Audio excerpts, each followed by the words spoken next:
Hey guys, welcome back to my YouTube channel. ಹೇಗಿದ್ದೀರಾ ಎಲ್ಲರೂ? Hope ಎಲ್ಲರೂ ಚೆನ್ನಾಗಿದ್ದೀರಾ ಅಂತ ಅನ್ಕೊತಾ ಬನ್ನಿ ಇವತ್ತಿನ ವ್ಲಾಗ್ನ ಸ್ಟಾರ್ಟ್ ಮಾಡೋಣ. ಸೊ ತಮ್ನೇಲಲ್ಲಿ ಆಲ್ರೆಡಿ ನೋಡಿರ್ತೀರ. ಸೊ ನಾನು ಹೇಗೆ ಹಬ್ಬನ ಸೆಲೆಬ್ರೇಟ್ ಮಾಡಿದೆ, ವರಮಹಾಲಕ್ಷ್ಮಿನ ನಾನು ಹೇಗೆಲ್ಲ ಶಾಸ್ತ್ರಬದ್ಧವಾಗಿ ನನಗೆ ಎಷ್ಟು ತಿಳಿದಿದೆಯೋ ಅಷ್ಟನ್ನು ನಾನು ಅಪ್ಲೈ ಮಾಡಿಕೊಂಡು ಹೇಗೆ ಮಾಡಿದೆ ಅನ್ನೋದನ್ನು ನಾನು ಈ ಕಂಪ್ಲೀಟ್ ವಿಡಿಯೋದಲ್ಲಿ ನಿಮಗೆ ತಿಳಿಸ್ಕೊಡ್ತೀನಿ. ಮೊದಲೆಲ್ಲ ದೇವ್ರನ್ನ ಕೂರಿಸೋದು, ಬರೀ ಪೂಜೆ ಮಾಡೋದು ಹೀಗೆ ಇತ್ತು. ಬಟ್ ಸ್ವಲ್ಪ ಮೆಚ್ಯೂರ್ಡ್ ಆಗ್ತಾ ಅದನ್ನ ಒಂದಷ್ಟು ಶಾಸ್ತ್ರಬದ್ಧವಾಗಿ ಮಾಡಬೇಕು ಅಂತ ನನಗನ್ನಿಸ್ತು. ಸುಮ್ಮನೆ ಹೆಂಗೋ ಕೂರಿಸೋದು, ಸುಮ್ಮನೆ ಯಾವ ಟೈಮಿಗೋ ಕೂರಿಸೋದು ಮತ್ತು ಯಾವ ಟೈಮಿಗೋ ತೆಗಿಯೋದು. ಸೊ ಹೀಗೆಲ್ಲ ಮಾಡೋದಕ್ಕಿಂತ ಅದೊಂದು ಪ್ರೊಸೀಜರ್ನ ಫಾಲೋ ಮಾಡಬೇಕಂತ ನಾನು ತುಂಬ ಡೇಸಿಂದನೇ ಅನ್ಕೋತಾ ಇದ್ದೆ.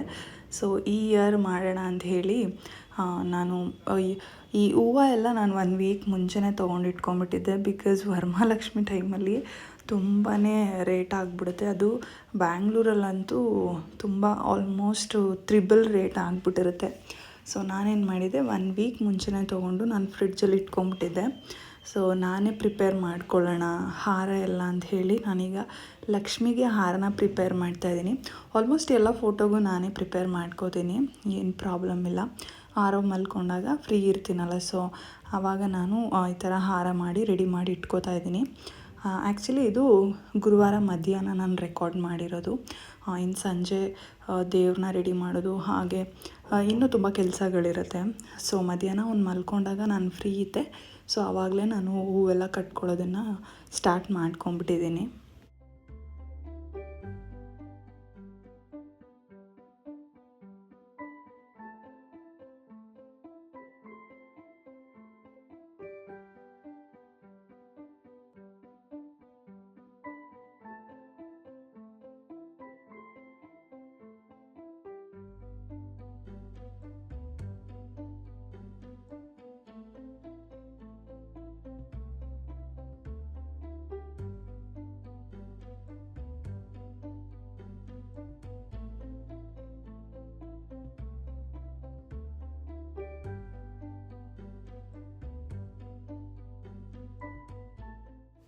ಸೊ ಗೈಸ್, ಫೈನಲಿ ಹಾರ ರೆಡಿ ಆಗಿದೆ.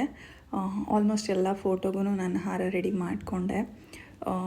ಮತ್ತು ನಾನು ದೇವ್ರ ಮನೆ ಸಾಮಾನುಗಳು ಕೂಡ ನಾನು ತೊಳ್ಕೊಂಡಿರಲಿಲ್ಲ. ಯಾಕಂದರೆ ಒಬ್ಬಳೇ ಇದ್ಕೊಂಡು ಹಾರವನ್ನ ಮೇಂಟೈನ್ ಮಾಡಿಕೊಂಡು ಎಲ್ಲ ಮಾಡೋದು ಸ್ವಲ್ಪ ಡಿಲೇ ಆಗೋಯಿತು. ನೈಟ್ ಆಗೇ ಹೋಯಿತು ನಾನು ಇದೆಲ್ಲ ತೊಳೆಯೋ ಅಷ್ಟರಲ್ಲಿ. ನನ್ನ ಹಸ್ಬೆಂಡ್ ಶೂಟಲ್ಲಿರೋದ್ರಿಂದ ಈ ಸರಿ ಅವರ ಹಬ್ಬಕ್ಕೂ ಕೂಡ ಇರಲ್ಲ. ಸೊ ಒಬ್ಬಳೇ ಎಲ್ಲನೂ ಮೇಂಟೈನ್ ಮಾಡೋದು, ತೊಗೊಂಬಂದು ಅದು ಹೂವು ಹಣ್ಣು ಎಲ್ಲ ತೊಗೊಂಬಂದು ಮಾಡೋದು ಸ್ವಲ್ಪ ಒಬ್ಬಳೇ ಇದ್ದಾಗ ಕಷ್ಟ ಆಗುತ್ತೆ, ಅದು ಚಿಕ್ಕ ಮಗು ಇಟ್ಕೊಂಡು. ಸೊ ಇಟ್ಸ್ ಓಕೆ ಅಂತ ಹೇಳಿ ಅಡುಗೆ ಕೂಡ ಮಾಡಿರಲಿಲ್ಲ, ನಾನು ಆಚೆ ತರಿಸ್ಕೊಂಡಿದ್ದೆ. ನಾನು ಆ್ಯಕ್ಚುಲಿ 3 ಇಯರ್ಸಿಂದನೂ ನಾನು ಈ ರೆಡಿಮೇಡ್ ಲಕ್ಷ್ಮಿನ ನಾನು ಕೂರಿಸ್ತಾ ಇದ್ದೀನಿ. ಯಾರೆಲ್ಲ ಈ ಥರ ಲಕ್ಷ್ಮಿನ ತೊಗೊಬೇಕು ಅಂತ ಅಂದ್ಕೊಂಡಿದ್ದೀರಾ ಖಂಡಿತವಾಗ್ಲೂ ಬೈ ಮಾಡಿ. ಯಾಕಂದರೆ ನನ್ನ ಎಕ್ಸ್ಪೀರಿಯನ್ಸ್ ಹೇಳ್ತೀನಿ.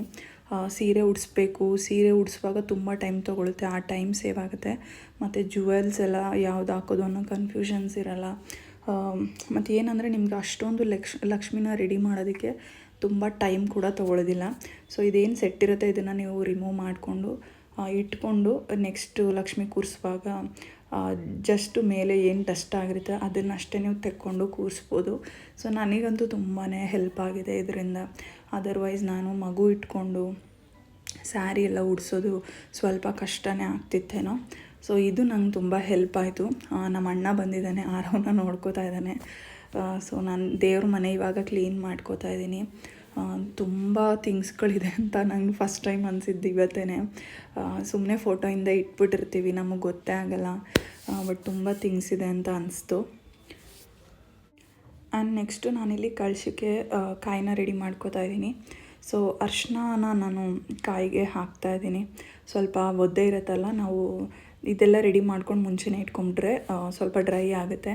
ಇಲ್ಲಾಂದರೆ ಹಸಿ ಇದ್ದರೆ ಕೈಗೆಲ್ಲ ಅಂಟ್ಕೊಳ್ಳುತ್ತೆ ಅಂಥೇಳಿ ಮೊದಲು ನಾನು ಅರ್ಶಿನ ಹಾಕಿ ಇಟ್ಬಿಡ್ತಾಯಿದ್ದೀನಿ. ಸ್ವಲ್ಪ ಒಂದು 15 to 20 ಮಿನಿಟ್ಸ್ ಆದರೂ ಬೇಕು ಇದು ಡ್ರೈ ಆಗೋದಕ್ಕೆ.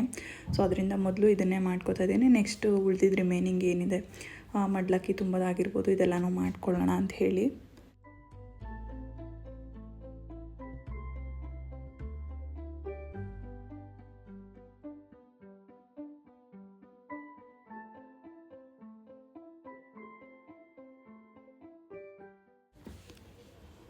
ಸೊ ದೇವ್ರ ಮನೆ ರೆಡಿ ಆದ ತಕ್ಷಣ ನಾನು ಲಕ್ಷ್ಮೀದು ಏನಿದೆ ಅದನ್ನು ತೊಗೊಂಬಂದು ಇಡ್ತಾ ಇದ್ದೀನಿ. ನಾನು ನೋಡ್ಕೋತಾ ಇದ್ದೀನಿ ಕರೆಕ್ಟಾಗಿ, ಅಂದರೆ ಮಿಡಲ್ ಸೆಂಟ್ರಲ್ಲಿ ಇದೆಯಾ. ಮತ್ತು ಫಸ್ಟ್ ಟೈಮ್ ನಾನು ಈ ಮ್ಯಾಟ್ ಮೇಲೆ ಕೂರಿಸ್ತಿರೋದು, ಗ್ರೀನ್ ಮ್ಯಾಟ್ ಏನು ಹಾಕಿದ್ದೀನಿ ಸ್ಟಿಫ್ ಆಗಿರುತ್ತಾ ಅಂತ ನೋಡ್ತಾ ಇದ್ದೀನಿ. ಸೊ ಹಾಗೆ ಇದಿಷ್ಟು ಐಟಮ್ಸನ್ನು ನಾನು ಕಳ್ಸಿದ ಒಳಗಡೆ ಹಾಕೋತೀನಿ. ಡ್ರೈ ಫ್ರೂಟ್ಸು, ಗುಂಡಡಿಕೆ, ಮತ್ತು ಒಂದು ಚಿನ್ನದ ಉಂಗುರ, ಹಾಗೆ ಒಂದು ಕೆಂಪು ಹೂವು, ಹಾಗೆ ಒಂದು ಲಾವಂಚ ಬೇರು, ಮತ್ತು ಒಂದು ಸಿಲ್ವರ್ ಕಾಯಿನು, ಇದಿಷ್ಟನ್ನು ನಾನು ಹಾಕ್ತಾಯಿದ್ದೀನಿ. ಇದಲ್ದೇ ಕೆಲವರು ಕವಡೆ ಆಗಿರ್ಬೋದು, ಮತ್ತು ಗೋಮತಿ ಚಕ್ರ ಇದೆಲ್ಲನೂ ಹಾಕ್ತಾರೆ. ನನ್ನ ಪ್ರಕಾರ ಅದೆಲ್ಲ ಹಾಕಬಾರ್ದು ಆ್ಯಕ್ಚುಲಿ ಕಳ್ಸೋದು ಒಳಗಡೆ. ಅದನ್ನೇ ಒಂದು ಸಪ್ರೇಟ್ ಬೌಲ್ ಮಾಡಿ ಇಟ್ಟರೆ ಒಳ್ಳೆಯದು. ಸೊ ಕಳ್ಸೋಕ್ಕೆ ಇದಿಷ್ಟನ್ನು ನಾನು ಅಕ್ಕಿ ಜೊತೆಗೆ ಹಾಕ್ತಾಯಿದ್ದೀನಿ. ಕೆಲವರು ನೀರನ್ನು ತುಂಬಿ ಅದ್ರ ಮೇಲೆ ಇದೆಲ್ಲ ಹಾಕ್ತಾರೆ ಆ್ಯಕ್ಚುಲಿ. ಇದ್ರ ಜೊತೆಗೆ ನಾನು ಸ್ವಲ್ಪ ಅರಿಶಿನ ಹಾಗೆ ಕುಂಕುಮನ ಮೇಲೆ ಹಾಕ್ತೀನಿ. ನೀರು ಹಾಕೋರು ಹಾಕ್ತಾರೆ, ಬಟ್ ನಾನು ಯಾವಾಗಲೂ ಅಕ್ಕಿನ ಹಾಕ್ಬಿಟ್ಟು ಹಾಕ್ತೀನಿ.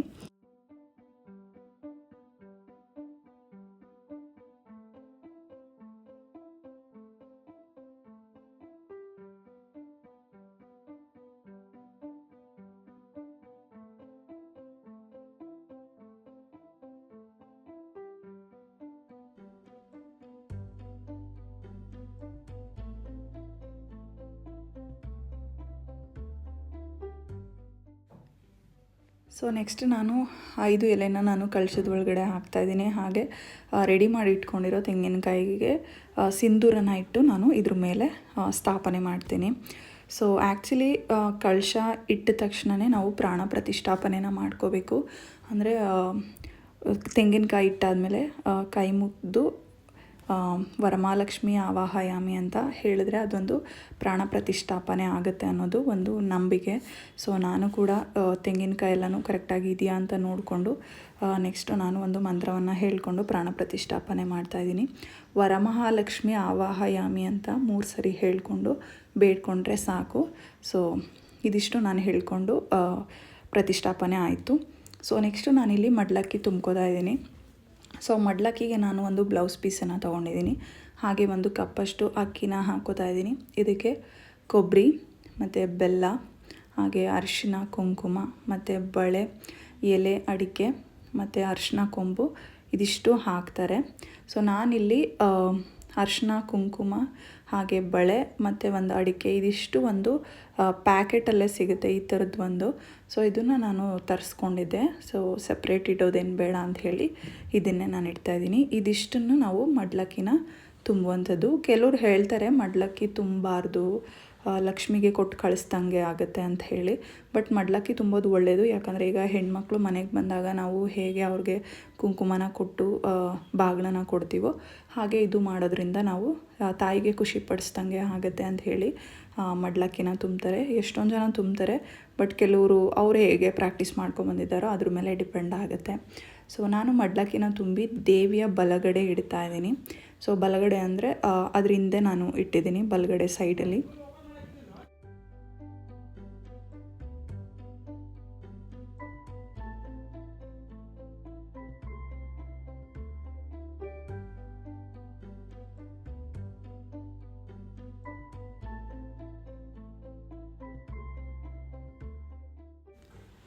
ಹಾಗೆ ನಾನಿಲ್ಲಿ ತಾಯಿಗೆ ಒಂದು ಅರಿಶಿನ ಕೊಂಬಲ್ಲಿ ತಾಳಿನ ಕೂಡ ರೆಡಿ ಮಾಡ್ಕೋತಾ ಇದ್ದೀನಿ.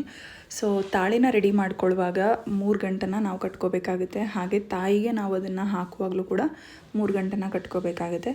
ನಾವು ಎಂಥದ್ದೇ ಚಿನ್ನದಲ್ಲಿ ಮಾಡಿರೋ ತಾಳಿನ ಹಾಕಿದ್ರೂ ಇದು ಒಂದು ಅರಿಶಿನ ಕೊಂಬದ್ದು ತಾಳಿ ಹಾಕೋದು ತುಂಬಾ ಒಳ್ಳೆಯದು ಅಂತ ಹೇಳ್ತಾರೆ. ಸೊ ನಾನು ಅದನ್ನು ರೆಡಿ ಮಾಡ್ಕೋತಾ ಇದ್ದೀನಿ. ಕವಲೊಡೆದಿರೋ ಅರಿಶಿನ ಕೊಂಬು ತುಂಬ ಶ್ರೇಷ್ಠ. ಸೊ ಇದನ್ನೇ ನಾನು ತೊಗೊಂಡಿದ್ದೀನಿ ಕೂಡ ಇಲ್ಲಿ. ಸೊ ಇದು ಕೂಡ ನಾನು ರೆಡಿ ಮಾಡಿ ಇಟ್ಕೋತಾ ಇದ್ದೀನಿ.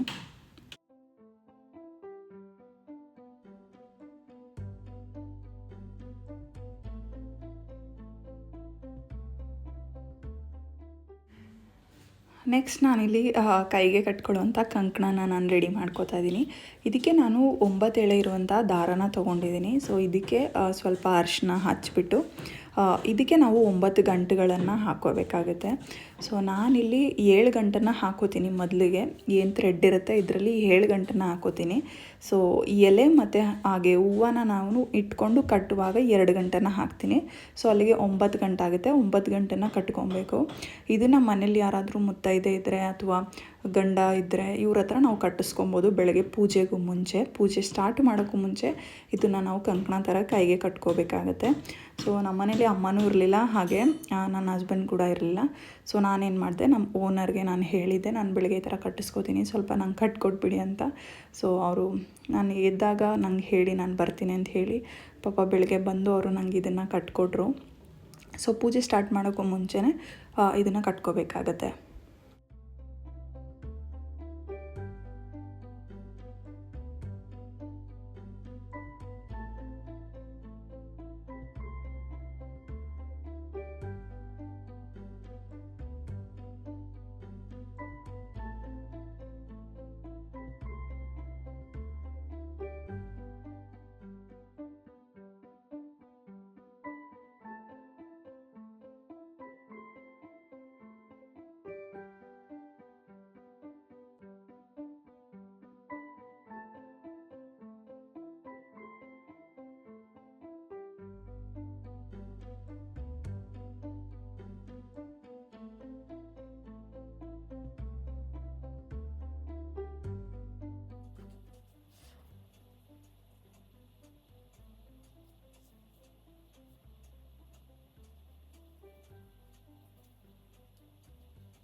ಸೊ ನೆಕ್ಸ್ಟ್ ನಾನು ಲಕ್ಷ್ಮಿಗೆ ಇಷ್ಟವಾದಂಥ ವಸ್ತುಗಳನ್ನ ನಾನು ಇಡ್ತಾ ಇದ್ದೀನಿ.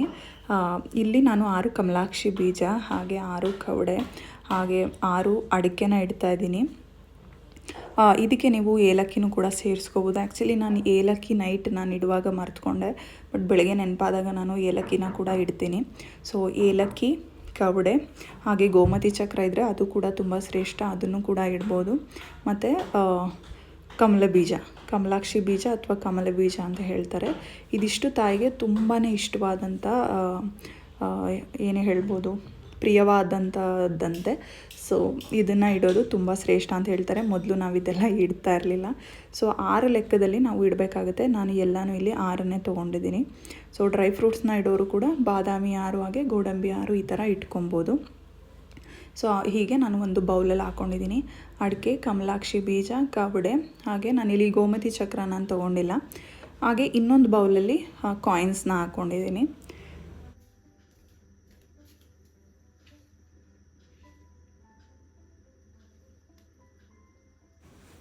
ಸೊ ನಾವು ಯಾವುದೇ ಥರದ ಹೂವನ್ನು ಮುಡಿಸ್ಲಿ ಅಥವಾ ಎಷ್ಟೇ ಕಾಸ್ಟ್ಲಿ ಹೂವನ್ನು ತೊಗೊಂಬಂದು ನಾವು ದೇವರಿಗೆ ಮುಡಿಸಿದ್ರು ಕೂಡ ಈ ಗೆಜ್ಜೆ ವಸ್ತ್ರ ಅನ್ನೋದೇನಿದೆ ಇದು ತುಂಬಾ ತಾಯಿ ಇಷ್ಟಪಡುವಂತಹ ಒಂದು ಏನು ಹೇಳ್ಬೋದು, ವಸ್ತ್ರ ಅಂತಲೇ ಹೇಳ್ಬೋದು.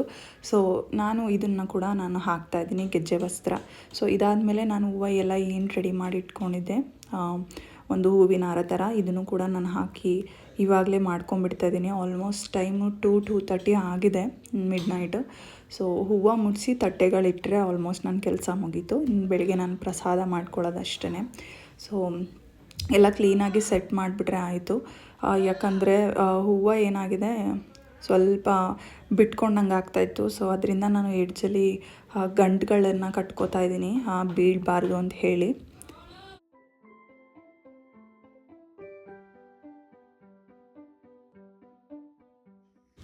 So guys, I am tired like anything, ಆಯಿತಾ. ಸಿಕ್ಕಾಪಟ್ಟೆ ಟಯರ್ಡ್ ಆಗಿದೆ, ಹೊಟ್ಟೆ ಹಸಿವು ಕೂಡ ಆಗ್ತಾಯಿದೆ ನನಗೆ ಮಿಡ್ ನೈಟಲ್ಲಿ.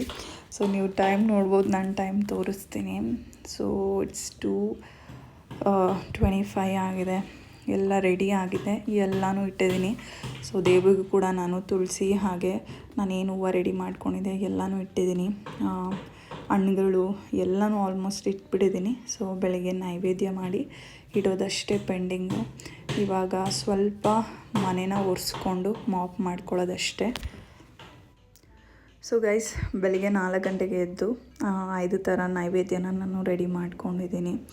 4 ಗಂಟೆಗೆ ನಾನು ಎದ್ದಿದ್ದೆ. ಯಾಕಂದರೆ ಬ್ರಾಹ್ಮಿ ಮುಹೂರ್ತದಲ್ಲಿ ಪೂಜೆನ ಮಾಡಿದ್ರೆ ತುಂಬ ಶ್ರೇಷ್ಠ ಅಂತ ಹೇಳಿ ಸ್ವಲ್ಪ ಬೇಗನೆ ಮುಗಿಸ್ಬಿಡೋಣ ಅಂಥೇಳಿ 4 ಗಂಟೆಗೆ ಎದ್ದೆ. ಆಲ್ಮೋಸ್ಟ್ ಎಲ್ಲ ನೈವೇದ್ಯ ಮಾಡೋವರೆಗೂ ನನಗೆ ಒನ್ ಅವರ್ ಆಗೋಯಿತು. 5ಗೆ ನಾನು ಸ್ಟಾರ್ಟ್ ಮಾಡಿಕೊಂಡೆ. 5:15ವರೆಗೂ ಬ್ರಾಹ್ಮಿ ಮುಹೂರ್ತ ಇತ್ತು.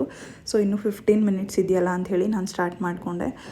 ಮೊದಲಿಗೆ ನಾನು ಗಣೇಶಂದು ಒಂದು ಮಂತ್ರನ ಹೇಳಿ ಅದಕ್ಕೆ ಪೂಜೆ ಮಾಡಿ, ಹಾಗೆ ಲಕ್ಷ್ಮಿಗೆ ನಾನು ಲಕ್ಷ್ಮಿ ಒಂದು ಮಂತ್ರ ಹೇಳಿ ಅದಕ್ಕೆ ಪೂಜೆ ಮಾಡಿ, ಹಾಗೆ ಮನೆ ದೇವರಿಗೂ ಕೂಡ ಲಕ್ಷ್ಮೀನಾರಾಯಣನಿಗೆ ಪೂಜೆನ ಸಲ್ಲಿಸಿ ನೆಕ್ಸ್ಟು ನಾನಿಲ್ಲಿ ಕುಂಕುಮಾರ್ಚನೆ ಮಾಡ್ಕೋತಾ ಇದ್ದೀನಿ. ಸೊ ಕುಂಕುಮಾರ್ಚನೆ ಮಾಡುವಾಗ ನಾನು ಅಷ್ಟೊತ್ತರನ ಓದ್ತಾ ಇದ್ದೀನಿ. ಆ್ಯಕ್ಚುಲಿ ಎಷ್ಟೊಂದು ಜನ ಟಿ ವಿಲಿ ಹಾಕಿ ಬಿಟ್ಬಿಡೋದು ಹಿಂಗೆ ಮಾಡ್ತಾರೆ. ಸೊ ಕೆಲವ್ರು ಮಾಡಬಹುದು, ಆ ಥರನೂ ಮಾಡ್ಬೋದು. ಬಟ್ ಹೇಳೋದ್ರಿಂದ ಇನ್ನೂ ಕೂಡ ಅದರದ್ದು ಬೆನಿಫಿಟ್ಸ್ ಏನಿದೆ ಅದು ಸಿಗುತ್ತೆ ಅನ್ನೋದು ನನ್ನ ನಂಬಿಕೆ. ಸೊ ಅಷ್ಟೊತ್ತರ ಆದಮೇಲೆ ನೀವು ಇನ್ನೂ ಟೈಮ್ ಇದೆ ಅಂತಂದರೆ ಶತನಾಮಾವಳಿ ಕೂಡ ಹೇಳ್ಬೋದು. ಸೊ ಅಷ್ಟೊತ್ತಿಗೆ ಆಲ್ಮೋಸ್ಟ್ ನನಗೆ 6 ಆಗಿತ್ತು. ಸೊ ಅದು ಹೇಳಿ ನಾನು ಕುಂಕುಮಾರ್ಚನೆ ಮುಗಿಸಿ ನಾನು ಕುಂಕುಮನ ಎತ್ತಿಟ್ಕೊತಿದ್ದೀನಿ. ಸೊ ಈ ಕುಂಕುಮ ನೀವು ಡೈಲಿ ಹಣೆಗಿಟ್ಕೊಳ್ಬೋದು, ಆ ಥರ ಯೂಸ್ ಮಾಡ್ಕೊಳ್ಬೋದು. ಸೊ ಹೀಗಿದೆ ನಮ್ಮ ಮನೆಯ ವರಮಹಾಲಕ್ಷ್ಮಿ ಪೂಜೆ.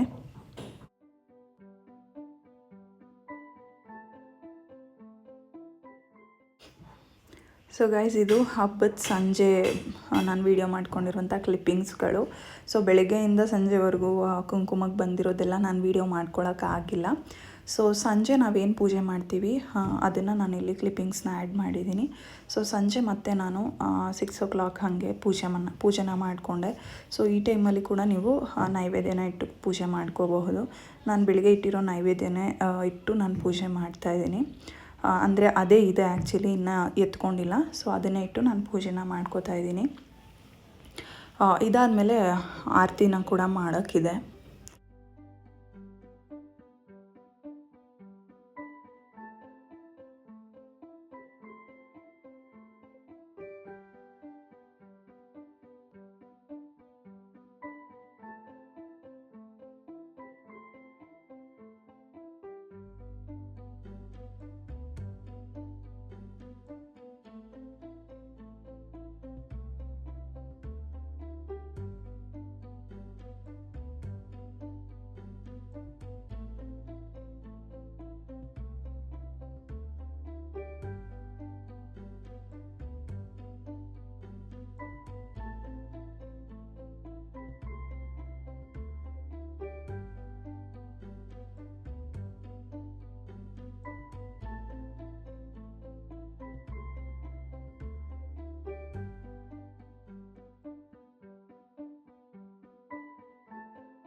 ಸೊ ಗೈಸ್, ನಾನಿಲ್ಲಿ ದೇವರಿಗೆ ದೃಷ್ಟಿನ ತೆಗಿತಾ ಇದ್ದೀನಿ.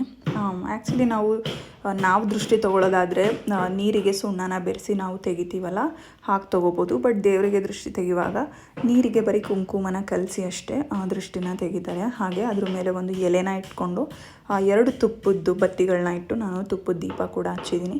ಸೊ ದೇವರಿಗೆ ದೃಷ್ಟಿ ಆಗಿರುತ್ತೆ ಅಂಥೇಳಿ ಆಬ್ವಿಯಸ್ಲಿ ಎಲ್ಲರೂ ತೆಗಿತಾರೆ, ನಾನು ಕೂಡ ತೆಗೆದೆ.